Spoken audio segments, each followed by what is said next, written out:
எங்கள் வாழ்வும் எங்கள் வளமும் மங்காத தமிழ் என்று சங்கே முழங்கு. எங்கள் பகைவர் எங்கோ மறைந்தார், இங்குள்ள தமிழர்கள் ஒன்றாதல் கண்டே. திங்களோடும் செலும்பரிதி தன்னோடும் விண்ணோடும் உடுக்களோடும் மங்குள் கடல் இவற்றோடும் பிறந்த தமிழோடு பிறந்தோம் நாங்கள்.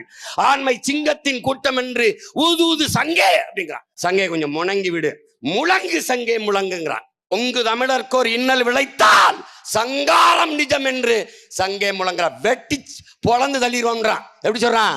சங்காரம் பண்ணி விட்டுறோம்டா உன்னை என்றான். அப்ப என்ன நாங்க கோட்பாடு வைக்கிறோம்? சத்தியத்தை பேசு, சத்தமா பேசு, உண்மையை பேசு, உறக்க பேசு. எங்களுடைய தாத்தா தெய்வ திருமகன் முத்துராமலிங்க தேவர் அவர்கள் உண்மையை பேசு, உறுதியாக பேசு, உறக்க பேசு, இறுதி வரை பேசுடா, நீ தாண்டா வீரங்கிறார். விடுதலை பெற்றவன் சுதந்திரம் பெற்றவன் பேசுவதற்கும் அடிமை உரிமைக்காக பேசுவதற்கும் வேறுபாடு இருக்கு தம்பி. நீ சும்மா அப்படி அழுதுட்டு இருவ, அவன் நீ திட்டி விட்டான்னு அப்படின்னு.